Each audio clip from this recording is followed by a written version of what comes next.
大家好，我是大伟。春暖又花开，又到了减肥的季节。那么减肥路上不分老少啊，因为人人都爱美，人人都希望身体健康。那么减肥呢，它路上有很多的弯路，也有很多的坑。你不小心踩了一个弯路，踩了一个坑，就会发生一件特别好玩的事。比如说，你减肥之前是100斤，但是你减完肥之后，却发现自己的身体体重变成了110斤，这是为什么呢？因为很多的技巧还有一些细节你没有把控好，你没有把一些习惯融入到自己的生活当中，所以你会发现减肥的人很多，但是减肥成功的人并不多。那我们要做到的就是了解一些减肥当中的基本规则，有了这些规则，有了这些技巧，那么减肥成功并不是梦，也并不太难。那么大伟先来说一下6字真言，叫做管住嘴，迈开腿。这句话很多人都听过，但是实际上呢，能做到的人真的很少啊。我们先讲管住嘴，嘴巴是热量这个摄入口咱们要吃东西，对吧？但是这个嘴巴很多人都是管不住的，所以说减肥从某种意义上面来讲，你是在和你的欲望做斗争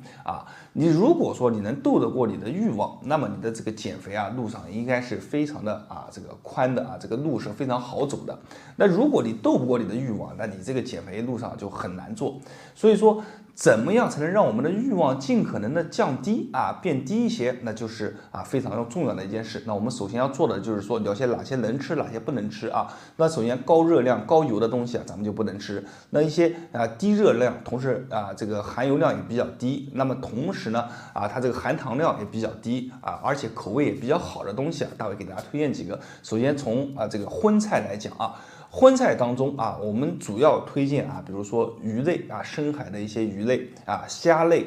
包括鸡蛋鸡蛋白，还有咱们讲的这个鸡胸肉这个呢都是属于高蛋白，但是它这个热量比较低的吃的很多它也不太容易发胖。好，那么再讲素菜，素菜的话，大伟推荐比如说像西兰花、胡萝卜、青菜、芹菜还有这个菠菜都是比较好的这种蔬菜。同时也建议大家多吃一些膳食纤维含量比较高的蔬菜大家可以自己去查一下。第三个呢，主食。主食咱们既然在减肥过程当中就不能吃这种米饭了，因为米饭还有包括面条，它都是属于这种精粮含糖量比较高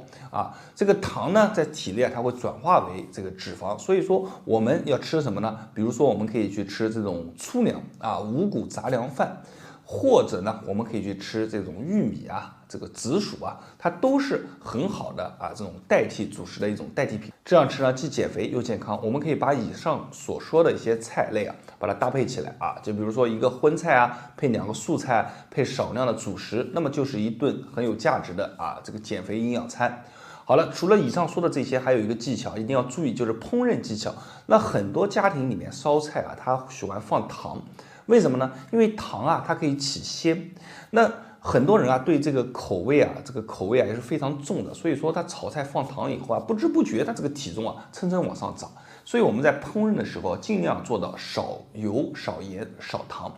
做到3少。如果说你的这个口味呢不是特别的重或者你愿意尝试更清淡的一些饮食，也可以去尝试用开水去烹饪一些比如素菜甚至包括了鱼虾肉类做一个清水火锅餐也是非常不错的。那除了饮食上面，我们还要讲这个运动。运动讲迈开腿是什么意思呢？迈开腿讲的是2个1，叫做1天1次一定要做好，就是你每天都要去做1次运动。这个运动呢要保持30分钟以上的有氧运动。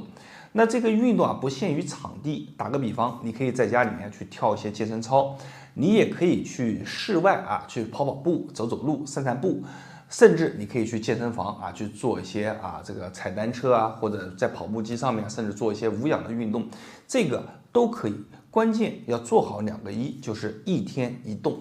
你这个千万不能你5天就做个2次运动5天就做个1次运动，或者是这个7天就做个3、4次运动这个都不行，一定要做到2个1。做到2个1以后呢，在保证你的身体体能跟上的情况下，尽量去把你的运动的强度适当的增加注意是在体能跟得上你不要刚开始接触运动或者好久没运动了，突然一下子强度就上来了，那么这样呢只会打击你的一个这个信心会让你劝退这个2次一做你就不想去动了。所以我们在增长信心的前提下啊，尽量去让我们的这个运动的频率啊，以及运动的强度达到一个比较好的一个状态。那么在这个时候呢，你就有了运动啊，也有了饮食的调控，2个做好，体重就会悄然的慢慢的下去的。最后提醒一下各位啊，这个减肥或者减重都好啊，但是它不是一个短期之内的事啊，一定它是一个周期的变化。咱们的周期变化一般来说的话，至少你要按15天来算。你不可能说，比如说我今天去称个体重啊，明天再称一下体重，后天再称一下体重。你关注每天体重减少的这个数值，其实是非常不好的，因为人体啊，它有个平台期啊，你这个平台期呢，你怎么去度过？你千万不能去看这些数值，你最少啊是比如15天我们做一次测量，或者1个月做一次测量，做一次对比。那么在这个对比的当中呢，你就会有这种计划的调整啊，包括饮食的调整啊，包括训练的调整。但是如果你每天都看，你就会陷入一种焦虑的状态。比如今天体重也没掉，明天体重也没掉，后天体重也没掉，但是可能就在这个时候你信心就崩溃了啊。但是你可能没想到，因为你大后天说不定体重一下就掉个2斤啊，这个都是人体当中的一些变化，所以你不能每天去看，每天的这些数值只是给你的一个参考，但是它不是一个绝对值。减肥看体重一定要按一个15天一次或者1个月一次的频率来看，这样的话会保护你的心啊，保护你的这个信心，不让你的信心受挫，同时保证这个激情不忘初心，坚持做到啊这个管住嘴迈开腿，并且做到2个1啊，这个1天1次的运动，那么你的体重啊一定会顺利减下来的啊！相信大伟就跟着这样去做啊，坚持1个月，体重保证收掉。好，今天的视频啊就到这里了，我是大伟，大家关注我的视频，点赞、评论、加关注，大伟每天都会分享一条有价值的养生小视频，谢谢大家。大家好，大伟啊，今天又来跟大家聊一聊减肥。那减肥呢，其实它是一件既简单又困难的事。简单在于哪呢？就是说你要如果会去辩证啊，知道自己是什么样的一种肥胖，那么你减起来啊，这个肉是蹭蹭的掉啊，掉得非常的快。那如果说你辩证不对啊，方法用错了，力量使错了，那么这个减肥啊是极其困难的，而且是极其容易反弹的。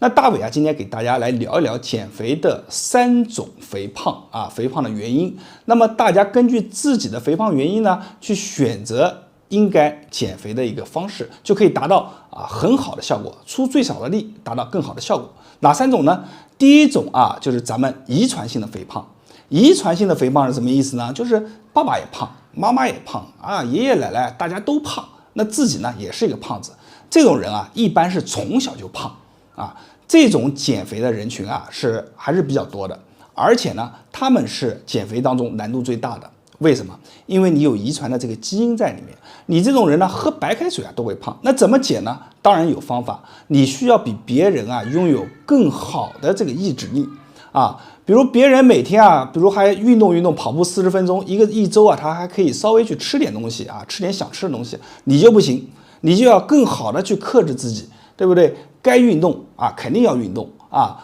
该去做一些这个饮食上面的调节啊，肯定也要去做饮食上面的调节。所以说，对于遗传性肥胖的人呢，最重要的他的2个字就是坚持啊，坚持就能看到胜利。而且坚持下来以后，即便你瘦了，记住这个很重要，即便你瘦了，也不要立刻的去停止啊，因为你一停止，很可能又会反弹到原来的样子。所以，即便你瘦了，一定要保持半年到1年的去维持。这样的话，你才能达到一个比较好的一个状态。那第2种肥胖就是咱们讲的是什么呢？气血不通型肥胖。气血不通型肥胖是什么意思呢？说白了就是代谢不良啊。比方说这种人群有手臂其他地方都很好，就是手臂这边堆了一坨肉啊，或者说哪边都很瘦，就肚子特别大啊，或者说你这个腿特别的粗，但是上身看起来特别的细，脸呢也没有什么赘肉，这种就是典型的代谢型肥胖。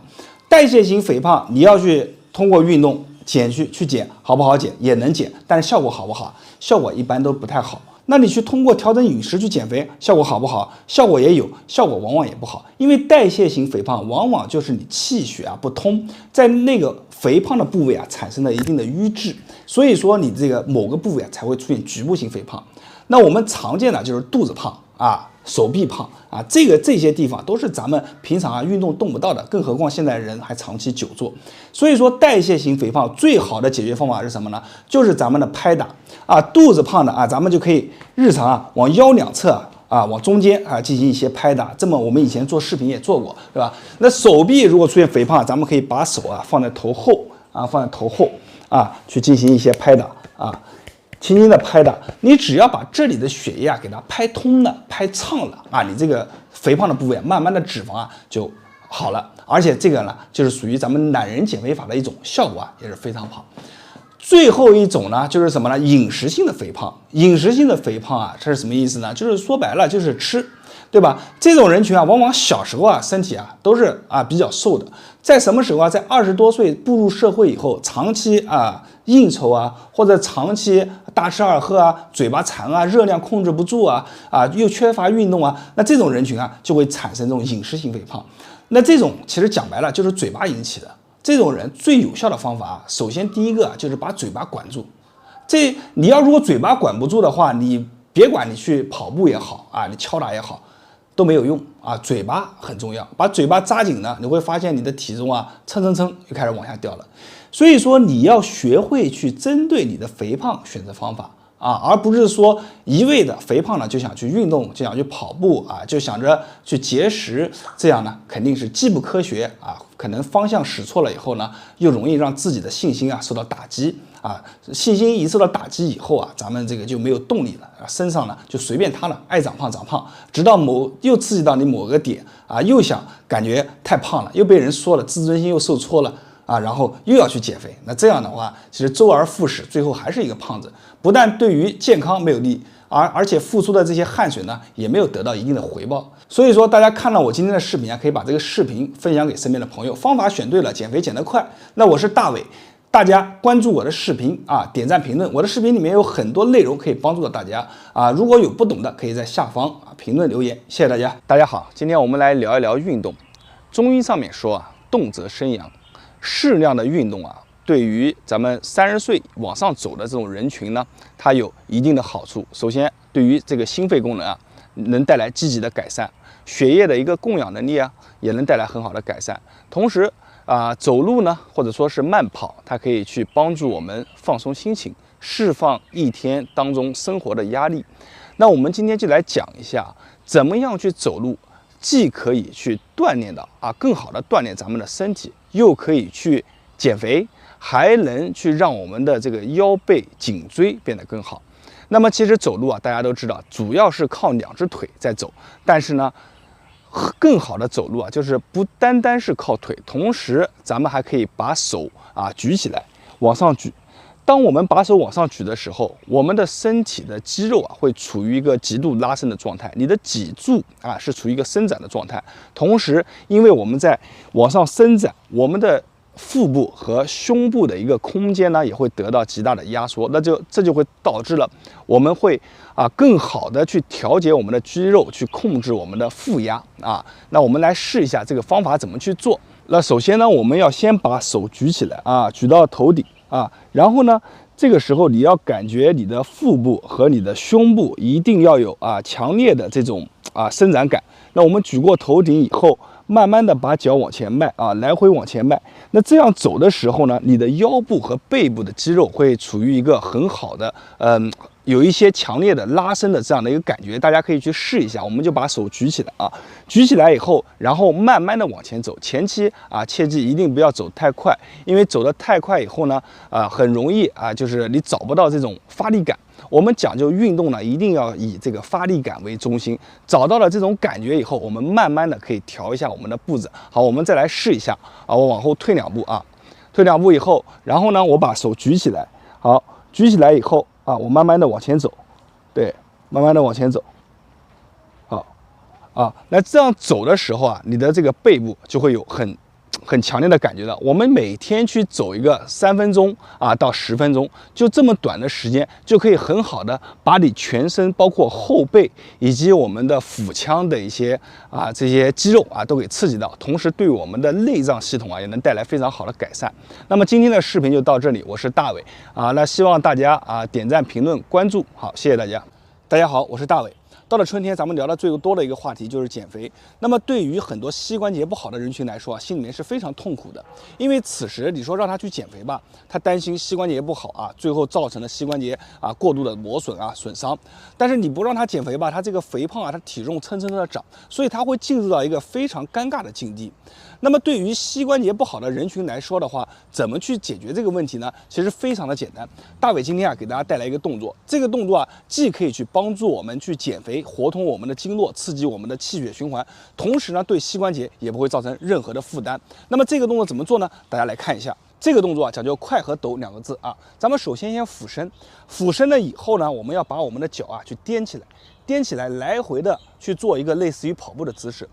但是呢，这个要点就在于要快啊，咱们的速度一定要快。俯身，把脚抖起来，大家可以看一下，在抖脚的时候啊，很多人啊明显感觉啊，我们的腹部啊会有这种收紧的感觉，而且你会感觉到你身上多余的这种脂肪赘肉在颤抖。而且呢，在来回做这个动作的时候啊，你会发现随着我们的抖动啊，我们的运动，我们的身体的气血的大门啊会慢慢的打开。最重要的是啊，这个动作有一个细节，就是咱们的这个脚尖啊不要离地，完全是靠我们的脚后跟啊，脚后跟离地啊，就这个细节一定要做好。第二个呢，就是要快啊，要快。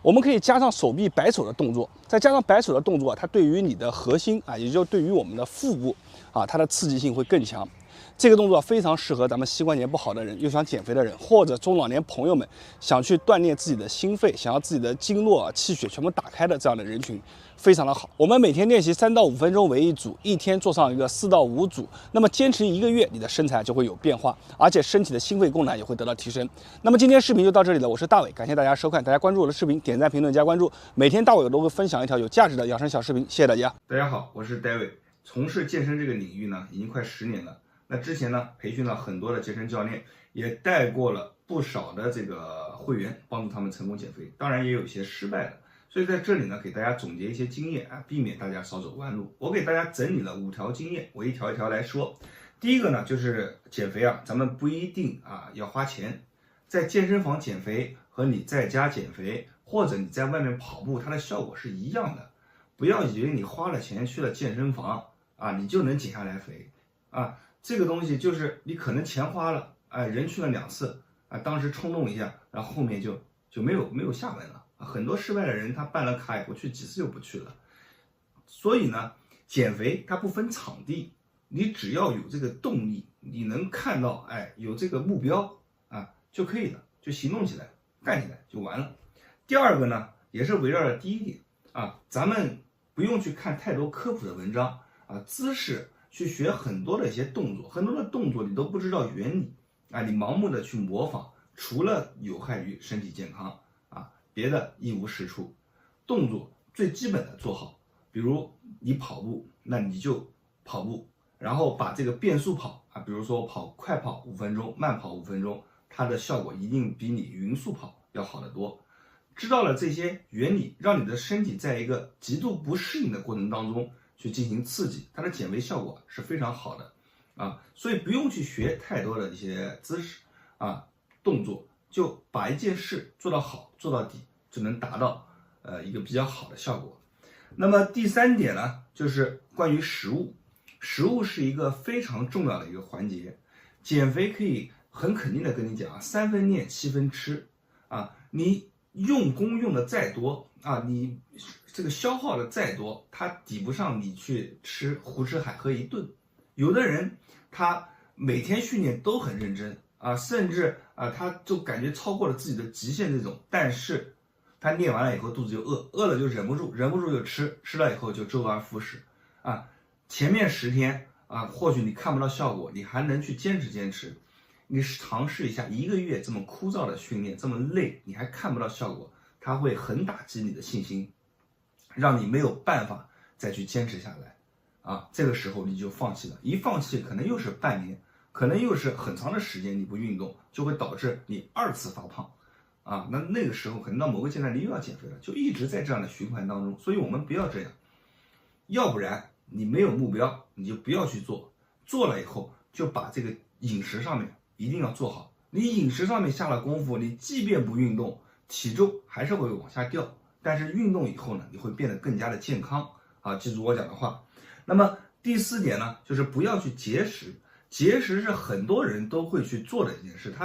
他认为他节食就能减肥，对吧？我节食，我减得又快又轻松，不要这样。你要知道，人体是一个很智能的模式。我在上一期视频里面讲过一些关于节食的。你节食了以后，你就像手机一样的，你的身体也会变成了这种低耗电模式，你会没有精神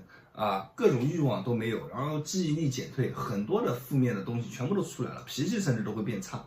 然后呢，最终你还是抵不过你大脑给你的信号，强烈的刺激你的食欲，你会疯狂的吃，然后体重又回来了，等于说白受了一圈苦，最后又回到原来体重甚至更高。不要去节食我们怎么去吃我们就要去选择这种低 GI 的食物这种食物呢，它会缓慢的去释放一些能量，让你身体慢慢的吸收大家去网上去搜去这种低 GI 的食物这种食谱呢，你自己去看，想吃什么你就在这个食谱上面去找就可以了。如果你们不懂的话咱们下次可以专门出一期视频，或者是你私信我我到时候也有一些食谱可以给你。这种食谱呢，都是我自己做的，效果也比较好的食谱然后主食上面跟大家讲一下就是不要吃米饭了。米饭呢，它这个热量还是算比较高的，而且这个糖分呢，是属于快速吸收的。那咱们可以吃一些这个五谷杂粮这个紫薯玉米都是可以很好的帮助你减肥的一种主食。然后至于这种你平常吃的这种营养比如蛋白质摄入或者是一些营养素咱们看一下网上的低 GI 的食品，找出你喜欢的种类，搭配起来就是属于你的食谱。好，最后讲一个就是什么呢？就是减肥的人呢，他很容易设立一个错误的目标，这个非常重要。要减肥的人，你一定要有一个明确的目标，知道吗？错误的目标会导致什么呢？你只是因为一时的兴奋感而去做，做成功了以后，好了，我继续去做。但是大多数人他做不成功，他10天、15天，没见到明显的变化，他就放弃了。那你这样就等于说你就是绕一圈像买一个票进去绕一圈玩一玩，然后又退出来，没有任何意义，知道吗？所以说你要设置一个很明确的目标，我要有一个信念，首先我要为什么这样做，我这样做要达到什么样的状态，什么样的状态是我理想的状态，然后去看一些励志的一些减肥的视频，加深你的这种印象。有了这种信念以后，你才会有这个动力信念永远是你的第一动力如果你连信念都没有的话，你相信我，你根本不可能减肥成功因为你要吃很多的苦，做很多的准备，也要有一个长的预期。科学的减肥1个月到2个月左右，你可能这个体重下来是非常明显的，整个人会有一个明显的变化，不用很长时间。但是不科学的减肥，断断续的减肥，饮食各方面达不到的话，你可能1年2年你都看不到明显的变化，这就是区别，下功夫和不下功夫。但是你不要去在盲目的下功夫，咱们选择下功夫的时候，一定就是动作，我跟你讲了，不用太在意，对吧？饮食一定要注意，这2点掌握好，再加上有一个明确的目标就可以了，好吧？今天咱们的这个视频就分享到这里讲的也有点多，希望能给你带来帮助，或者你身边有喜欢也要减肥的人，可以把这个视频分享给他你们一起看了解一下，再相互讨论一下。那么我是 David， 大家关注我的视频，里面有很多的内容，或许在某一天能帮你解决一些麻烦。好了，点赞、评论、关注，谢谢大家。